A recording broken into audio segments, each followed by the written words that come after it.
السلام علیکم، welcome to my YouTube channel Farwa Khalid novels. کیسے ہیں آپ سب؟ امید ہے سب خیریت سے ہوں گے۔ میں حاضر ہوئی ہوں ناول قربت ہجرم عشق از قلم فروا خالد قسط نمبر 19 کے ساتھ۔ ناول شروع کرنے سے پہلے میرے چینل کو لائک کر دیں، سبسکرائب کر دیں اور شیئر کرنا نہ بھولیں۔ تو شروع کرتے ہیں ناول کی 19ویں قسط۔ اسے خوش ہونا چاہیے تھا مگر وہ ٹھیک سے خوش نہیں ہو پا رہی تھی۔ وہ جانتی تھی کہ اس کے گھر والے اسے دوبارہ کبھی امان شرازی کے پاس نہیں جانے دیں گے۔ اس نے ملازمہ سے کہہ کر امان سے بات کرنے کی کوشش کی تھی مگر اس لمحے کسی کا بھی امان سے رابطہ نہیں ہو پایا تھا، یا پھر شاید وہ خود ہی رابطہ نہیں کرنا چاہتا تھا۔ سومل نے اس حویلی سے نکلتے وقت کبھی نہیں سوچا تھا کہ وہ جس انسان سے شدید نفرت کرتی تھی اچانک اس کی محبت میں یوں گرفتار ہو جائے گی، اور وہ ظالم شخص اسے اپنا اسیر بنانے کے بعد بیچ راہ میں چھوڑ دے گا۔ اسے یقین نہیں آ رہا تھا۔ تو کیا امان شرازی نے میرے دل میں محبت ڈال کر مجھ سے بھی اپنا انتقام لیا ہے؟ کیا یہ بھی اس کے بدلے کا حصہ تھا؟ سومل نم آنکھوں کے ساتھ حویلی میں داخل ہوتی اور سامنے بائیں پھیلائے کھڑے اپنے بابا کے سامنے سینے میں سماتی پھوٹ پھوٹ کر رو دی تھی۔ اس کے آنسوں میں ایک جانب خوشی کا عنصر تھا کہ وہ اتنے ٹائم بعد اپنے گھر والوں کے پاس واپس لوٹ آئی تھی، جبکہ دوسری جانب اپنے دل کی بربادی پر بھی رو رہی تھی۔ امان شرازی نے اس کے ساتھ بہت غلط کیا تھا۔ وہ اس حصے کی پہلی غلطی کے لیے تو معاف کر چکی تھی مگر اس غلطی کے لیے معاف کرنے کے حق میں بالکل بھی نہیں تھی۔ تم نے سومل خان آفریدی کو پہچاننے میں بہت بڑی غلطی کر دی امان شرازی۔ میں اگر محبت میں پگھل سکتی ہوں تو اسی محبت کا مذاق اڑانے والے کو اس کا سبق بھی سکھا سکتی ہوں۔ میں چھوڑوں گی نہیں تمہیں۔ اپنے آنسو صاف کرتے سومل روحاں لہجے میں خود سے مخاطب ہوئی تھی۔ باقی سب کے سامنے تو وہ ٹھیک رہی تھی مگر روم میں آتے ہی امان شرازی کی اس حرکت پر پھوٹ پھوٹ کر رو دی تھی۔ ناہید بیگم اور اس کی بھابیاں پہلے ہی اس کا یہ عجیب سا انداز نوٹ کر چکی تھیں۔ سومل کیا ہوا ہے؟ لگتا ہے اپنے دشمن سے دل لگا بیٹھی ہو۔ واپس اپنوں کے بیچ میں آ کر اچھا نہیں لگ رہا تمہیں؟ صوفیہ بیگم اسے اتنا پریشان دیکھ اس کے قریب آتے سے چھیڑتے ہوئے بولی تھیں۔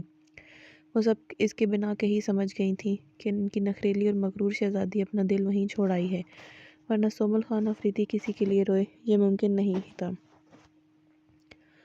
اماں سائیں آپ ٹھیک کہہ رہی تھیں، وہ اتنا برا نہیں ہے جتنا سب نے اسے مشہور کر رکھا ہے۔ وہ بہت اچھا ہے، اس نے میرا بہت خیال رکھا۔ سومل اس پر شدید غصہ ہونے کے باوجود بھی اس کی خوبیاں بیان کر رہی تھی، جو دیکھ اس سیریس سچویشن میں بھی ان سب کے چہروں پر مسکراہٹ بکھر گئی تھی۔ وہ سب ہی بہت زیادہ خوش تھے کہ ان کی حویلی کی رونق واپس لوٹ آئی تھی، مگر سومل کا امان شرازی کے لیے یہ دیوانگی بھرا انداز انہیں حیران کر رہا تھا۔ اچھا تو وہ بہت زیادہ ہے۔ گزرے دنوں جو کچھ اس نے گاؤں والوں کے لیے کیا ہے وہ بہت بڑی بات ہے۔ اتنے سارے دشمنوں کے بیچ اپنی جان ہتھیلی پر رکھ کر وہ گاؤں والوں کی مدد کر رہا ہے، انہیں جینے کے قابل بنا رہا ہے، مگر اس اچھے انسان نے تمہیں واپس کیسے بھیج دیا؟ وہ تو ساری زندگی کے لیے تمہیں سب سے چھپا کر اپنے پاس رکھنے کی طاقت رکھتا ہے، پھر وہ کیسے ہار مان گیا؟ صوفیہ بیگم نے بھی اپنی بھرپور حیرت کا اظہار کرتے سومل کے غصے میں اضافہ کر دیا تھا۔ سومل کے پاس خود بھی اس بات کا کوئی جواب نہیں تھا۔ عباد بلوچ کی حالت اس وقت ایسی ہو رہی تھی جیسے کسی نے تیز دھار آلے سے اس کے دل کے ٹکڑے ٹکڑے کر دیے ہوں۔ وہ آئی سی یو کے باہر کھڑا اس وقت اپنے پروردگار سے بس ایک ہی دعا کا طلبگار تھا، اس لڑکی کو اس کے پاس واپس لوٹا دے، اسے دوبارہ کبھی خود سے دور نہیں ہونے دے گا، اس کی آنکھوں میں آنسو نہیں آنے دے گا۔ آج تک اس کے حوالے سے مانگی گئی الماش کی ہر دعا قبول ہوئی تھی، تو اس کا رب سچے دل سے مانگی اس کی دعا کو کیسے رد کر دیتا؟ اس نے عباد بلوچ کو اپنی چوکھٹ سے خالی ہاتھ نہیں لوٹایا تھا۔ وقت پر پہنچ آنے کی وجہ سے الماش کا زیادہ خون بہنے سے بچ گیا تھا۔ جو لڑکی آج تک اتنے سارے لوگوں کے لیے مسیحا بنتی آئی تھی، انہی لوگوں کی دعاؤں نے اور اسی کے ساتھی کی ڈاکٹرز کی انتھک محنت نے الماش کی جان بچا لی تھی، کیونکہ ان سب میں دعاؤں میں سچے دل سے نکلے الماش کے محبوب ترین انسان کی تڑپ اور اس کے آنسو بھی موجود تھے۔ الماش کے پاس اس کی فیملی کے لوگ موجود تھے، اس وجہ سے عباد اس کے پاس نہیں جا پایا تھا۔ الماش نے جو حرکت کی تھی، عباد اس سے بہت سخت خفا تھا۔ اس سے تو اب وہ ایک بار میں ہی نپٹنے کا ارادہ رکھتا تھا۔ عباد پلٹا تھا جب سامنے ہی اسے ریاض بلوچ کھڑے نظر آئے تھے۔ انہیں دیکھ کے بعد کی آنکھیں غصے اور طیش کے عالم میں لال ہوئی تھیں۔ وہی تھے جنہوں نے اسے الماش کو چھیننے کی کوشش کی تھی۔ ریاض بلوچ کو عباد کے الماش کے قریب ہونے کی خبر مل چکی تھی، یہ خبر بھی کہ عباد بہت جلد اسے شادی کرنے کا ارادہ رکھتا تھا۔ وہ اپنے بیٹے سے بہت اچھی طرح واقف تھے، جو ایک بار کوئی فیصلہ کر لیتا تو پھر وہ پتھر کی لکیر ہو جاتا تھا، تو پھر ایک لڑکی سے محبت کا وعدہ کر کے وہ کیسے پیچھے ہٹتا؟ ابھی بھی انہیں ٹوٹی پھوٹی فرسودہ روایات میں جکڑے ریاض بلوچ کو یہ بات کسی صورت گوارا نہیں تھی کہ ایک معمولی سی مزارے کی بیٹی ان کے سب سے ہونہار سپوت کی بیوی بن کر ان کی بہو کے عہدے پر فائز ہو۔ انہوں نے جان بوجھ کر عباد کو شکار پر بھیجا تھا اور پیچھے سے فضل داد کو الماش کو جان سے مروا دینے کی دھمکی دیتے اس کی 2 دن کے اندر شادی کروانے پر مجبور کر دیا تھا۔ وہ ریاض بلوچی تھے جنہوں نے الماش کی بات سے رابطہ کرنے کی تمام کوششیں ناکام بنا دی تھی۔ فضل داد الماش کے نکاح سے ناواقف تھے مگر یہ بات بہت پہلے سے جانتے تھے کہ ان کی بیٹی عباد بلوچ کو اپنا دل دے بیٹھی ہے، مگر صرف اس کی زندگی کی خاطر انہوں نے اس پر اپنا فیصلہ مسلط کر دیا تھا۔ مجھے علم نہیں تھا کہ وہ تمہارے نکاح میں ہے۔ عباد کو وہاں سے پلٹتے دیکھ وہ فوراً اس کی راہ میں آئے تھے۔ اس بات سے تو واقف تھے نا کہ آپ کا بیٹا محبت کرنے لگا ہے اس لڑکی سے۔ عباد کے سامنے اگر اس وقت ریاض بلوچ کی جگہ کوئی اور انسان ہوتا تو اب تک اس کے ختم کر چکا ہوتا۔ وہ بیچاری کتنا تڑپی ہوگی اس کے لیے، جتنا روئی ہوگی، مگر اس کے باپ کو ذرا رحم نہیں آیا۔ یہ بات عباد کا دل چیر رہی تھی۔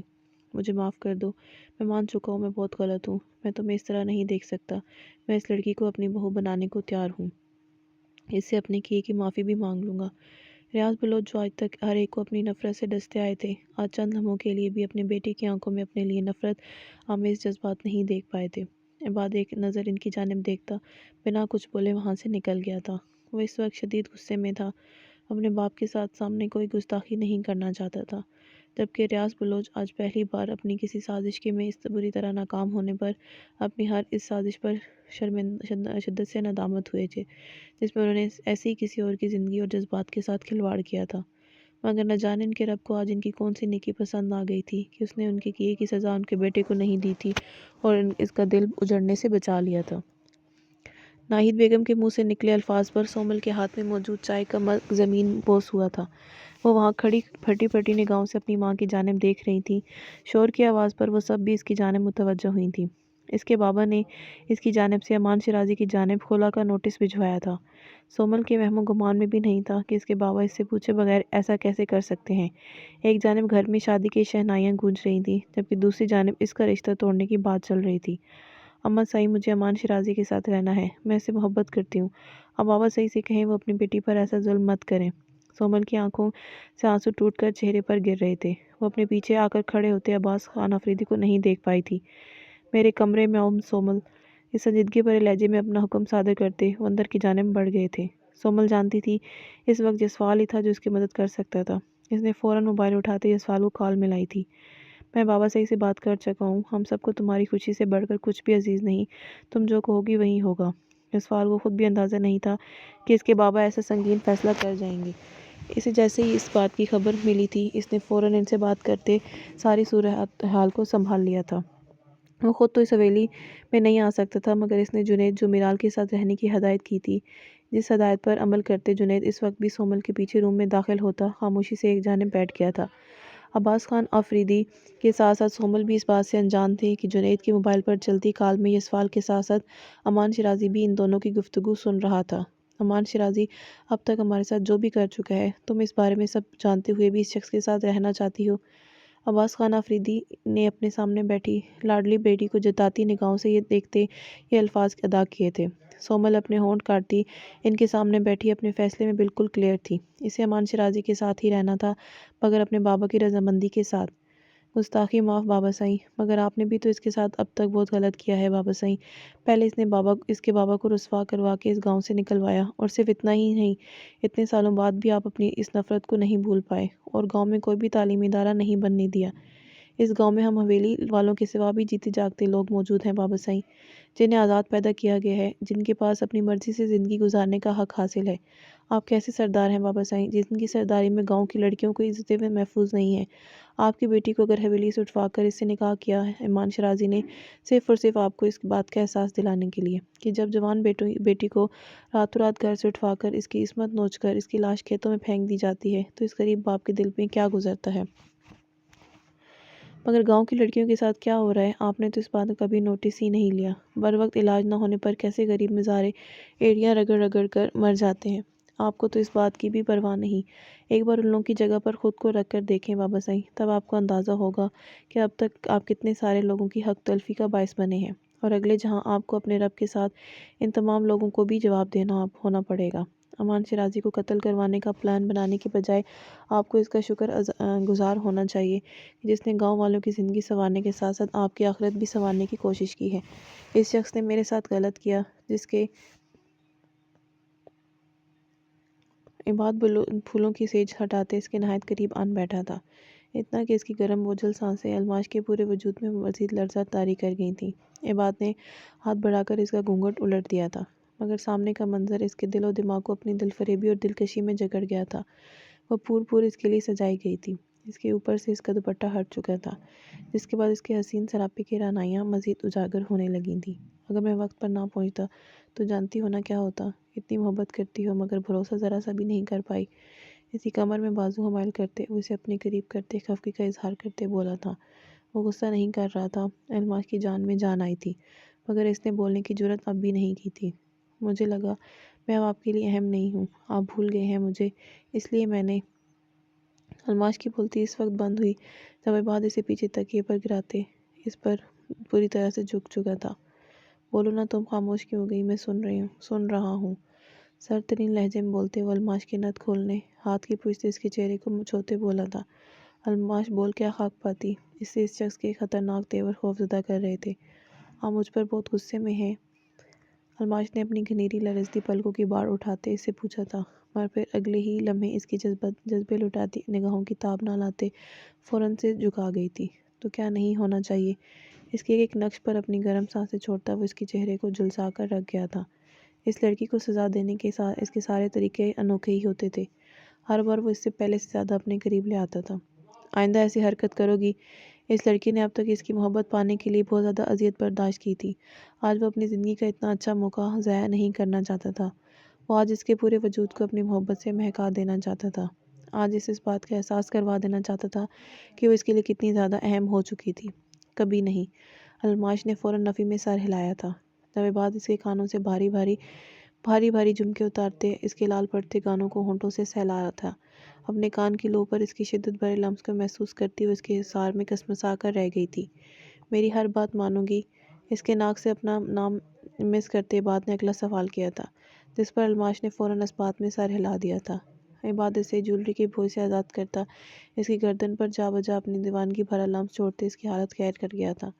مجھ سے ہمیشہ اتنی ہی شدت سے محبت کرو گی جیسے اب تک کرتی آ رہی ہو؟ اس نے گداز ہونٹوں کی نرماہٹ کو اپنی انگلی کی پوروں پر محسوس کرتے وہ اس لڑکی کے ہوش اڑائے ہوئے تھے۔ اس کے ہاتھوں، آنکھوں اور ہونٹوں کی گستاخیاں سہتی وہ کس طرح اپنے الفاظ برقرار رکھے ہوئے تھی یہ وہی جانتی تھی۔ یہ شخص اسے اپنے طریقے سے سزا دیتا، اپنا غصہ ٹھنڈا کرنے کی کوشش کر رہا تھا۔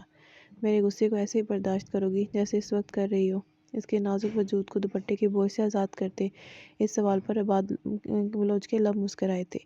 ہر گزرتے لمحے کے ساتھ اس کے چہرے پر پہلے سے بھی زیادہ خوبصورت رنگ بکھر رہے تھے۔ اب کی بار وہ صرف سر ہلانے پر اکتفا کر پائی تھی۔ عباد بلوچ اس کی گردن میں منہ چھپائے اس کے دودھیا کندھے اور گردن پر اپنی شدتوں کی نشانیاں چھوڑتا وہ اسے پور اپنے اندر ڈھونڈنے لگا تھا۔ الماش آنکھیں سختی سے میچے اس کی وار فردگیاں برداشت کرتی سر سے پیر تک لال انگارہ بن چکی تھی۔ سائیں، الماش نے خود میں بہت زیادہ ہمت مجتمع کرتے سے پکارا تھا۔ جی سائیں کی جان۔ عباد نے اپنی خمار آلود نگاہوں سے اس کے چہرے کے دل فریب رنگوں کو دیکھتے محبت سے چور لہجے میں اس کے دل کو لوٹتے طرز تخاطب پر قربان جاتے اس کی جانب دیکھا تھا۔ آپ دوسری شادی تو نہیں کریں گے نا؟ یہ سوال کرتے الماش کی آنکھوں سے آنسو ٹوٹ کر گرا تھا، جبکہ عباد اپنا کہہ کر نہیں روک پایا تھا۔ یہ لڑکی ہر بار اس کے سامنے ایک الگ روپ میں ہی آتی تھی۔ یہ ایک شادی ہی میرے ساتھ پشتوں پر کافی ہے۔ اپنے دل سے ہر منفی سوچ کو جھٹک تو لڑکی، عباد بلوچ اب مرتے دم تک صرف اور صرف تمہارا ہے۔ تمہارے عشق نے مجھے ہمیشہ ہمیشہ کے لیے خرید لیا ہے۔ قسم سے تمہارے سوا اب کچھ دکھائی اور سجائی ہی نہیں دیتا۔ کیسا جادو کر دیا ہے تم نے مجھ پر؟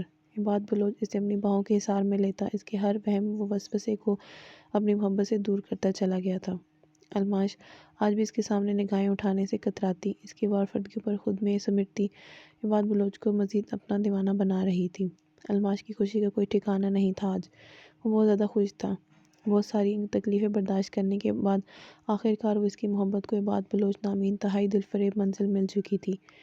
اس کی محبت کی طاقت عباد بلوچ جیسے اکڑ مزاج انسان کو بھی اس کی جانب مائل کرتے اس کا کر گئی تھی۔ الماش اپنے رب کا جتنا شکر ادا کرتی وہ کم تھا۔ عباد کی کشادہ سینے پر سکون سے انداز میں آنکھیں موندے لیٹی وہ اس کے سینے پر اپنی ہتھیلی جمائے ذرا سا اوپر ہوئی تھی اور جھک کر اس کے چہرے پر اپنے محبت کی مہر ثبت کرتے بات بلوچ کے جذبات کو ایک بار پھر سے بھڑکا گئی تھی۔ اس سے پہلے کہ وہ اسے دور کھسک پاتی، بعد اسے جپٹ کر واپس بیڈ پر گراتے، اب کی بار پوری طرح سے اسے اپنے قبضے میں لیتا فرار کی ساری راہیں ختم کر گیا تھا۔ اس کے جپٹنے کے انداز پر الماش کی زندگی سے بھرپور کھلکھلاہٹیں پورے کمرے میں گونج اٹھی تھی، جس میں بعد نے بھی اس کا پورا ساتھ دیا تھا۔ یہ دیوانی لڑکی اب پوری طرح سے اسے اپنا دیوانہ بنا گئی تھی۔ یسوال نے میرال کو ڈھونڈنے کی بہت کوشش کی تھی، مگر وہ کہیں نہیں ملی تھی۔ یسوال کو آج تک اتنا غصہ کسی پر نہیں آیا تھا جتنا میرال پر آ رہا تھا۔ اس کا بس نہیں چل رہا تھا کہ اس لڑکی کو ڈھونڈ کر اس کے ہوش ٹھکانے لگا دے۔ پوری رات اسے میرال کو ڈھونڈتے سڑکیں چھاپتے نکلی تھی۔ حویلی میں یسوال کے چھوٹے بھائی سہیل کا نکاح تھا، جس کے لیے اس کا کالز پر کالز آ رہی تھیں، مگر یسوال میرال کے بغیر حویلی میں قدم رکھنے کے بارے میں سوچ بھی نہیں سکتا تھا۔ وہ گھر بھی واپس نہیں گیا تھا۔ اس نے وہاں کی پولیس کو فورس کی پوری طرح سے متحرک کروا رکھا تھا۔ اس کوٹھے کی ریڈ کرواتے وہاں سے تمام لڑکیوں کو بازیاب کروا لیا تھا، تاکہ اسی نیکی کے بدلے اس کی بیوی مل جائے۔ یسوال کڑوی کی پشت سے سر ٹکائے نہ جانے اب تک کتنے سگریٹ پھونک چکا تھا جب اس کے موبائل پر حمزہ کی کال موصول ہوئی تھی۔ میں نے حویلی کے آج کے فنکشن کی آپ کو کچھ تصویریں بھیجی ہیں، ذرا ایک بار دیکھ لیں، آپ کی ساری پریشانی اڑن چھو ہو جائے گی۔ حمزہ نے اس کے غصے سے بچنے کے لیے جلدی جلدی بولتے کاٹ دی تھی۔ یسوال کا حمزہ کی ان فضولیات پر توجہ دینے کا بالکل بھی موڈ نہیں تھا، مگر نہ جانے کس ساز کے تحت اس نے وہ تصویر نکال کر دیکھی تھی اور پھر دیکھتا ہی رہ گیا تھا۔ میرال اورنج رنگ کے نہایت ہی خوبصورت ڈریس میں ملوث، سر سے پیر تک پور سجی، اپنے دھیان میں کھڑی مسکراتی یسوال خان آفریدی کو مزید تڑپا گئی تھی۔ وہ اس لڑکی کے لیے پاگل ہو رہا تھا اور وہ اس سے بھاگ کر اسی کی حویلی میں جا چھپی تھی۔ کیا اب بھی نہیں جاؤ گے حویلی؟ اسامہ کو حمزہ سے پتہ چل چکا تھا، اس لیے اس نے فوراً یسوال کو کال ملائی تھی۔ تو اس پلان میں تم بھی شامل تھے؟ یسوال نے دانت پیستے پوچھا تھا۔ تم سے بہتر تمہیں کون جان سکتا ہے؟ تم اتنی آسانی سے اپنی ضد توڑ کر حویلی نہیں جانے والے تھے، اس لیے ہمیں یہ حربہ اپنانا پڑا۔ اسامہ مسکرا کر اسے مزید غصہ دلاتا فون بند کر گیا تھا۔ ناول جاری ہے۔